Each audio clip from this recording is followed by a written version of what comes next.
All right, we're going to stay with USNI News. Great website. I recommend you all check it out. I handpick a couple stories that I find interesting. They have many more stories than this for you to enjoy. But this one comes from my good friend. Even though we've never met in person, we've been working on Twitter together, helping each other out with information and stuff. H.I. Sutton, great dude. Can't speak highly enough of H.I. Sutton. Definitely check out his website, hisutton.com, where he has some awesome articles. But this one he published on USNI News called New Satellite Images Hint How Russian Navy Could Use Massive Nuclear Torpedoes. I've beat this drum in the past. I'm going to beat it again today because this is a very real threat that nobody's talking about. This is the Poseidon torpedo. This torpedo is like 6 feet in diameter. Like if you're, the average height male in America, stand up straight and the torpedo would come to the top of your head. This is not an anti-submarine or even anti-ship torpedo. This torpedo goes against cities. This is an anti-city torpedo. It's nuclear powered with a huge nuclear warhead. And they're revealing how they may employ this. So here are some new facilities from Severnensk, Russian Arctic. Here you have the Kirov with a Typhoon tied up next to each other. Two little Cold War brothers sharing a pier here. This Kirov is non-operational. The Dmitry is operational as a test platform, by the way. But here is this research vessel tugboat. I'm not sure what we're going to call it today. The Academic Alexandrov is a torpedo retriever. And it's been specially modified to retrieve the Poseidon after it's shot by the Belgorod. The Belgorod is the submarine, one of 6 that they're going to build to shoot these torpedoes. And we've got new pictures of the Belgorod. They'll blow your mind. We've got, that's coming up in this right now. Let's do this. Yeah, it's right here. Okay, from the piece, let's at least read some of the piece. The Russian Navy continues to develop how it intends to deploy the latest strategic weapon, a bus-sized torpedo tipped with a nuclear warhead. The Poseidon weapon, described in U.S. Navy documents as an intercontinental, nuclear-powered, nuclear-armed, autonomous torpedo. Those words should never be in the same sentence talking about the same thing. You never put autonomous with a nuclear reactor or autonomous with a nuclear warhead. And they've done both, ladies and gentlemen. Will require new bases and facilities in the image above, which gives hints as to where the Russian could use this new type of weapon. In other words, this one's in Severnensk, so they could easily employ this in the Arctic Circle, Arctic Sea, and then also easily into the Atlantic as well. All right, so here's the new graphic. Oh, such a good satellite photo up here on the top right.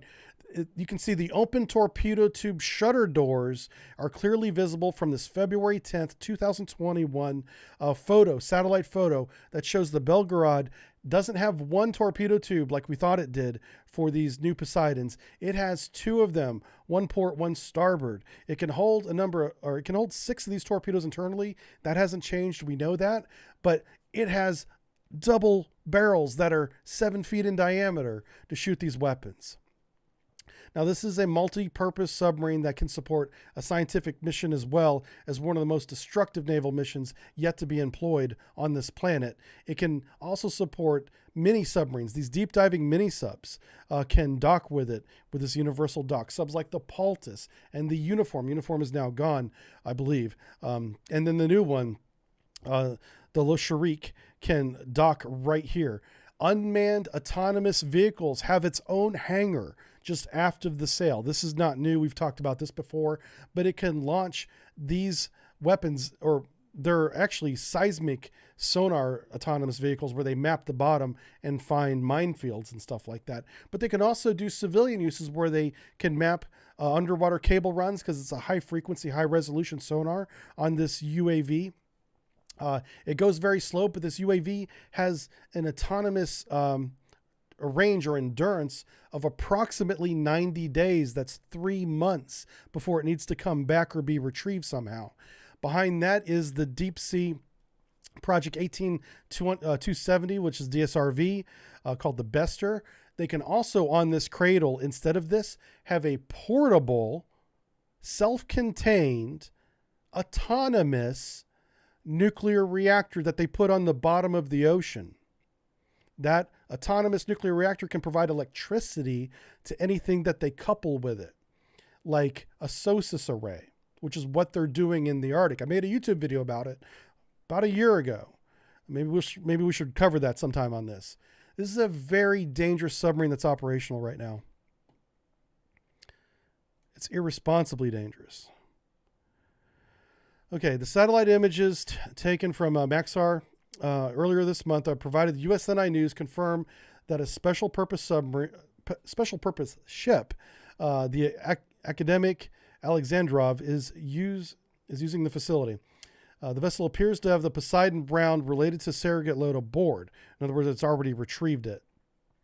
The facility is in the northern shore of the northern Dvina River on the edge of the White Sea. Work on a new quay is started in 2018 and subsequently completed in 2020.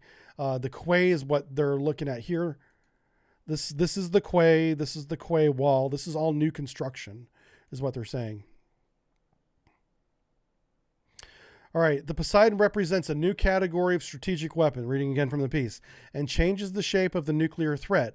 Although the specifications of the system are obscured in secrecy, guesstimates, and misinformation, the new weapon is expected to run extremely deep and fast based on suppositions from the design. This misinformation may be a little shot at me.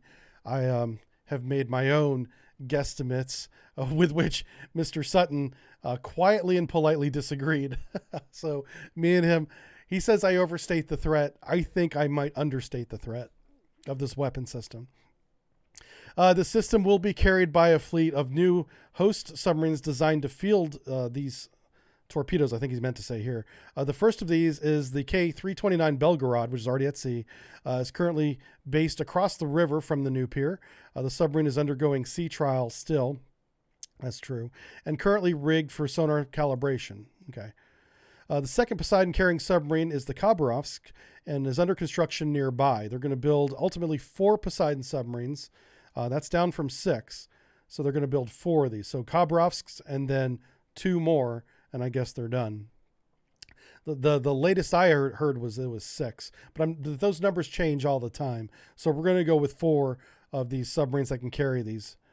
Observation of facilities such as the new quay will build a picture of the Russian Navy's new capabilities. It also shows off the massive cost of the program, requiring new support infrastructure and an array of test ships and submarines.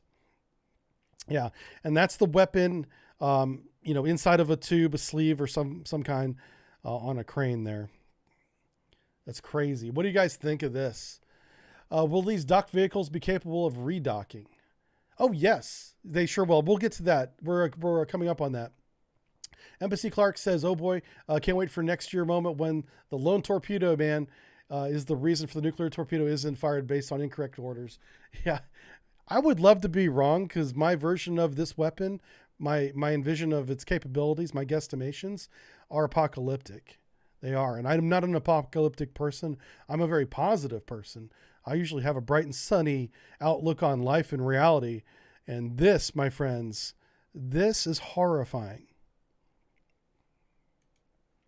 All right, let's move on. We have some more pictures from hisutton.com. We're going to talk about the academic Alexandrov right here. This is pictures written by the same author, by the way. This one was back in 2020. He wrote this. Here you can clearly see the Poseidon test shot or test shape. We're not sure. Right there on this modified, research vessel. I think that's what they're getting away with calling it right now. So there's the crane and cradle for the Poseidon, and it's sloped. Because it's sloped, that suggests that they could also lower it into the water. It's not just a retrieval mechanism. There's a nice little periscope shot of it. I wonder how they got that. Here's some crew manning some lines. Here we go. Let's take a look at this photo. All right, so here you can see, looks like some seawater inlets here. That might be how it propels itself through the water. It sucks the water right from around the nose. Yeah. And there it is on board the ship. All right. So the academic Alexandrov is intended to replace the PR-20-180 class weapons ship Zvezda 600. Okay. See, until now, most of the information available on the Poseidon, also known as the Canyon, referenced a submarine-launched version that will be carried by the Belgrade. Keep in mind, this was written a year ago. Special mission submarine based on a stretch Oscar II hull will be launched in April 2019. It was actually launched in 2020. So, yeah, we're going off some old information there, so we don't want to necessarily read that. I just wanted to show these pictures to you and reinforce to everyone watching this, especially the YouTube audience that refuses to acknowledge that this is not a normal weapon. This is not even a 65 centimeter weapon. This weapon is 6 feet in diameter. It's 10 times that of the other weapons. This is not meant to sink a ship or even a fleet, even though it could. Certainly a fleet. This is designed to attack a city. And I'll state that we don't have a defense for this. We don't have any way of stopping it, especially if it runs at the 100 knots. A lot of people are assuming it does. I'm one of the few that don't think it can go that fast. But where I am coming from is it doesn't matter how fast it gets to its target. If it has the 100 megaton warhead like it claims to have, everything on that coastline is going away for hundreds of miles in both directions. It's a very different explosion than, say, the Tsar explosion, which was an atmospheric explosion. This thing carries the equivalent of 2 Tsar bombs detonating at the same time underwater. Water does not compress. Water will get lifted up and thrown into a continent on a scale we've never seen before. Yeah, it's pretty bad. All right, let's see what you guys say. I'm almost afraid to read chat after this, but let's just see what you guys think. Calm me down. Bring me back from the edge on this weapon. And why aren't you guys as afraid as I am of this thing? Why am I out here by myself? Sounds like a plot for a James Bond movie. I know, right? It's like supervillain level evil. Why would they they design, Russia, even the Soviet Union design doomsday weapons all the time. They never actually built them, even though they claim to have them. They have this one. They built it and it exists. Imagine if they salted the warhead with cobalt. Yeah. Some people still don't believe that, even though there's evidence that it's already there. Okay, let's move on to the next one. Woo! H.I. Sutton again. Man, he's all over the news segment today. How about that? So a little bit of good news. We need some good news. Let's bring us up a little bit. Europe has the answer. Listen to that. All your European nations, you guys have the answer. You just need to start working together. And this piece is about that. Let's get some symmetry over in Europe and get countries like France, Germany, Italy, Poland, Spain, and Sweden, as given in today's example. If you guys work together, you can build an extremely capable extra large submarine drone. Okay, this is an uncrewed underwater drone. And H.I. Sutton gives 3 fictional examples for illustration purposes only. These do not exist. This is a suggestion. This is an op-ed from H.I. Sutton.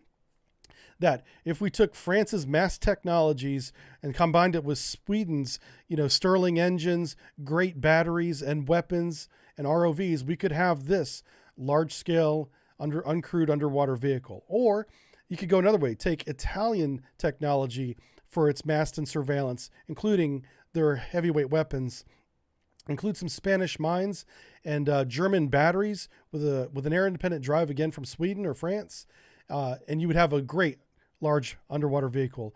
A third example he offers is using Spain's very good mast and antenna surveillance with French weapons and a German AIP system and battery. The point is, the countries of Europe right now have all the technology they need to build the most capable uncrewed, large-scale underwater vehicle in the world, and they're not doing it. So this is a motivation, an idea that H.I. Sutton is suggesting that I also agree with, that if you guys can get together, you can build something that is the most advanced thing in the world in its category and sell it. Yeah, you make some money off of this. Or you can also keep it, make it for each other, and defend Europe from the seas. Or do both. You don't have to do one or the other. Okay. Opinion. As the world turns to extra large uncrewed underwater vehicles, or XLUUVs, submarine-sized underwater drones, Europe could lose its place in submarine building. European navies and submarine builders should move now, says H.I. Sutton from this opinion piece. Collaboration and investment and demand is needed. Okay, op-ed. Now is the time for the EU to base the defense industry to leap ahead in full-size submarine drones known as extra-large, uncrewed underwater vehicles. It is an important area of naval development. There are a few who doubt the XLUUVs will disrupt near future naval warfare. Yet currently there are no major programs to build for the EU navies, and without investment, that is likely to remain the case. This will likely see European defense firms falling behind their global competitors as the US, UK, and Asia. European navies and submarine builders could be argued to already be behind the curve in this emerging technology. The US, UK, Japan, South Korea, for example, are already developing very large UUVs. Iran, too, has gone this route, and there are strong indications that Russia and China will as well. I agree with all of that. That is absolutely true. All right. Disruptive technology. Extra large uncrewed underwater vehicles will complement crewed submarines and perform a range of missions, including higher risk ones like ISR, intelligence, surveillance, reconnaissance, mine laying, and choke point defenses. Imagine all the choke points in the Baltic Sea that you guys could cover, you guys being Europeans, with these unmanned vehicles instead of sending a manned crew out there. In wartime, they could be more aggressively used than crewed submarines. They're also cheaper and quicker to build, allowing for a rapid fleet expansion during a build-up to conflict. And because there are no crew training involved, they should be made operational much quicker. So you don't have to train the sailor for months and put them on board the boat and then deploy. You eliminate that part of the process altogether by having this thing be autonomous. Extra large UVs are unlikely to be fully replaced by crewed submarines. That's true. There's going to be an addition too. There are trade-offs, and it's wiser to have both. The crewed boats may act as a host platform or command nodes in underwater networks and autonomous platforms. Europe has many of the leading submarine builders in the world. That's very important to remind yourself, is that you guys have some great military contractors over there in Europe, particularly to the export market, and several companies or countries could be placed to go it alone with the XLUUV, but we aren't seeing it happen. Several companies have relevant research projects, and there are a handful of designs. German builder TKMS has proposed a modifiable underwater mothership, or a MUM. Oh, that's pretty clever. This may hit the water in the coming years, but while it is obvious naval applications, it is being proposed as an essential civilian design. I wonder what a civilian need would have for an underwater mothership. Maybe some science vessel stuff. I guess research would be it. All right, the boat could sail. EU manufacturers need government investment and orders to take the XLUUV forward. Equally, European navies need these capabilities, as do potential customer navies.